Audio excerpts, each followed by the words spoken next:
Hey guys, how are you? Hope you're doing great. Shavua Tov. We're with my friend over here, Julian Brass from Toronto. What's up, guys? Who's visiting Tzfat over here in Ascent. And Julian is an amazing guy. He's writing a book, 99 Ways to Overcome Anxiety. And I thought that I wanted to speak about this concept of anxiety that all of us totally face at some point in our life. Either, we're thinking about the next place that we need to go to. We need to do this next thing. We have something on, whatever it is, we feel anxiety. Micro, macro. Exactly. So before we get into what Julian is going to offer us and tell us about a couple of tidbits from his book, I wanted to just share a little bit about why I thought it would be a good idea to speak about it this week, because every week I kind of try to focus in on something that pertains to the week. Okay. So this week is the week that we read about Korach. We read about this person who kind of saw the big picture of life. And he saw that in the future he's going to be this amazing, he's going to have a whole lineage, he's going to build sort of an empire of descendants of spirituality, and he saw Samuel that's going to come out of him, and he saw all these amazing things that are going to happen. And so he made a little bit of a mistake, and he kind of barked up the wrong tree with Moses.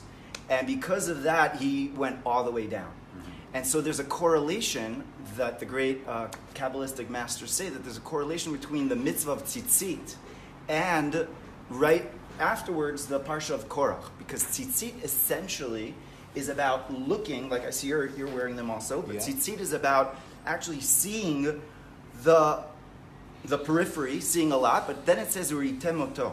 You should see it. And it teaches us actually to be very present in what we're doing and not to be swayed. Because very often we could look at things and we are like, oh, it's all over the place and whatever. No, see it. If you're present in what you're doing, don't look outside of yourself. Don't need or want things which are not yours at this moment. They could possibly be yours in the future. But right now, you gotta check out what it is that you need to do, the next step that is called upon for you at this moment. Mm-hmm. So I want to get your insights on this, because if you could give us just like a quick little backdrop about yourself, Sure. Like a 2-3 minutes. He's a fascinating guy. He just, if you don't mind me saying, just sold a business that maybe you could just mention a little bit about that. Sure. And how you got to the to write about anxiety, and maybe give us a couple of tips of how we could sort of focus more on the present that we need to right now, Sure. rather than the bigger picture. Okay. So, Julian, fantastic, man. Amichai, thank you. Yeah. Hi, guys. So my name is Julian Brass, as Amichai said, and it's nice to be here with all of you. So let's see. I started a business back in 2008. It became a pretty successful, popular media company in Canada. And at the beginning of the journey, I was this young entrepreneur starting out something for the first time, and I developed anxiety and stress in ways that I never had experienced in my entire life. I didn't even know it existed. And from there, I became determined, after anxiousness turned to stress, which turned into little mini bouts of depression here and there, I became determined to figure out a way to naturally cure myself, so to speak. That led me on a path of firstly learning about yoga. I found yoga created this level of presenceness and presence that sort of took me to another place mentally, and then physically and spiritually it helped me elevate myself. That was the beginning of my sort of path into the holistic world. Fast forward, years go by, the company, thank God, is doing okay. It's doing quite well, actually. And I sold it last year because I knew that my real core purpose was to help people more directly through words, both in speaking and writing. That all of a sudden manifested and showed up in a certain way. Okay, I'm in LA, I'm trying to get a flight in LAX, and I'm super last minute, and I'm like rushing. I get to the plane just in time, I sit down, I realize my heart is like there's a chihuahua inside, and I'm sweating. And I'm like, Julian, do what you know how to do to just calm down, okay? At this point, I've become a certified yoga teacher, a certified health coach. I've done a lot of self-work. I knew ways to calm down and come back to calm. So I quickly did my thing within a minute. You know, I'm using power of visualization, power of breathing, power of gratitude, and I feel good within about 60 seconds. And I realized, you know, there's a lot of people who don't know this world that I just embarked on even exists. So I need to create a book and share in a very easy to understand way how to own anxiety. And the book's called 99 Ways to Own Anxiety, because I believe that it's not about conquering anxiety, it's not about getting rid of it, it's about owning it. And when we own it, we change the narrative of how anxiety shows up in our life, right? Most people think anxiety can be like the worst thing ever. It's debilitative. Why? Because, well, it can be if it's not channeled properly. It shows up as this insanely aggressive force of energy that it's almost like a forest fire. It's just going out of control, and we don't know how to control it within ourselves, mentally, spiritually, and emotionally. And what happens? We think this is terrible. We think, oh, I can't go to work. I can't make this speech. I can't have this conversation. I can't get out of bed, right, etc. I can't get on a plane. But I believe that if we learn tips to own it and flip the narrative from negative to positive, from debilitative to facilitative, all of a sudden we can be empowered by anxiety, and it can become our greatest gift in the world. I like to use this analogy. A lot of people wake up and they have a cup of coffee first thing in the morning. Anxiety, when channeled properly, can become your natural cup of coffee. You don't need caffeine anymore because you've got your anxiety, which you're owning in a positive way. So that's a little bit about me. You've got your energy going up. Yeah. I heard something very interesting about that, that we can't calm it down. We have to kind of like utilize it like a horse in a sense. So instead of saying, I'm not anxious, I'm excited. Right, exactly. I'm That's excited, beautiful. I'm pumped up, Yeah. I'm ready to go. Yeah, that's beautiful. Because if we try to calm it down, then it's not gonna happen. We're just fooling ourselves, Right. and we become more debilitated by Yes. it. So now, question is like, you know, most people, we live in such an instant gratification world, Right. and realizing that, well, to be in that, to have those goals that we want to have, we're looking ahead 5 years, 10 years. Right. How do we maintain more presence in the what I call like the miniature goals, the minute goals, the step by step. Right. In terms of realizing that this step is part of the greater, you know, journey that I'm taking. Mm-hmm. How do we reconcile with the fact that right now I'm just doing what I need to do for the day? Right. You know what I'm saying? It's great.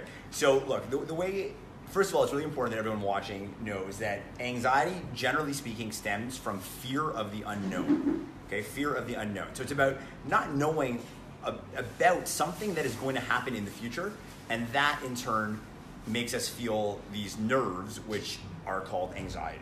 Okay, so it's important to understand that, because when we realize, oh, my anxiety is kind of stemming from the fear I have of the unknown about something, and it can be anything, right? It can be your career, it can be your love life, it can be your health, you name it. It can be what I'm going to do today for lunch. It can be anything. When we know that it's from fear of the unknown, then all of a sudden we can think about it differently, right? And to your point, anxiety can build when we're like thinking about this long, you know, destination, this goal that we want to achieve at the end of the road. And all we're seeing is the finish line, but we're not thinking about, okay, what shoes will I wear to get on the track? Today. What shorts am I going to put on? What am I going to eat for dinner yesterday in preparation for today? What will I have for breakfast this morning because I have a big day ahead, right? How am I going to think today about the future, right? What I'm trying to get at is that we think so much about the long-term, big, macro, finish line picture that we forget to think about the steps and the strategies and the practice and the daily improvements that are needed to get us there. Yeah, for sure. And God's name is actually the Tetragrammaton. Yud Ke Vav Ke is actually the Hoveh, which is the present, and the Yud is makes the present. Wow. So the Zohar says, and this is reiterated in the Tanya, that what is the now, essentially, that's godliness. God is constantly making the present happen. And in the Torah, the Baal Shem Tov, that every single second the world is recreated. So in a sense, every moment is just is something in and of itself. Right. It's its own creation. Right. So why is it so hard for us to be present in such an awesome new creation that we have. Because we forget to be grateful of this moment. We forget to be in the present. We forget that this is a gift. We forget that this sip of water, or that this carrot, or this sandwich, or this conversation is a gift, and it's a blessing, and it's sacred. We forget these things because instead we're focused on which notification just came through on our cell phone, or what am I going to do about the job that I don't think is the right one for me, or maybe this relationship needs work, etc. We get lost, right? But when we can come back to this idea of presence and this idea of understanding that there is a process, or a process, that's the Canadian in me, a process in every single thing that we do, then all of a sudden we can start to rethink how we want to do, think, and say various things in our lives. And the important thing about this idea of do, think, and say is that what we do, think, and say will dictate what we do, what we think, and what we say. We are our own, our own actions, our speech is what we are. We condition ourselves in that way. So it's basically conditioning. Yeah. And so I'm very into that, and it's super important. Exactly. So can I share a couple of quick tips? Yeah, please. Okay, so a couple quick tips from the book, 99 Ways to Own Anxiety. And if you guys want to follow me online or connect with me online, Instagram is pretty much where I do most of my posting. It's Julian_Brass. And you can also go to my website, julianbrass.com. I send a daily life letter. It's a short, brief, inspirational idea, and you can sign up to that as well. Okay, so a couple tips from the book. Number one. Well, not number one. There's 99, and I'm not going to start at number one and go through 99 because I don't think you got enough battery on that phone to last. All right, so a couple really easy ones that anyone can do. Let's start with smiling. Okay, smiling has been known to reduce anxiety. It's pretty unbelievable. And I'm not talking about like a sort of Instagram duck face smile, like, okay, a real smile. Scientists decided to put together a research group. They put about 50 people with anxiety into a group, split it up into two. One group was told to hold a pen with their lips. Imagine my finger's a pen. The next group was told, hold this pen with your teeth. The teeth holding of the pen is much more like a real legitimate smile. And everybody who held the pen with their teeth all had less anxiety. So smiling. Next time something is really tough and really making you feel anxious and nervous, remember to smile. Okay, that's huge. Another tip that is really a life changer is learning how to breathe. Okay, we have two main ways of breathing, both of which activate our nervous system in different ways. I won't get into all the science, but there's two different ways, okay?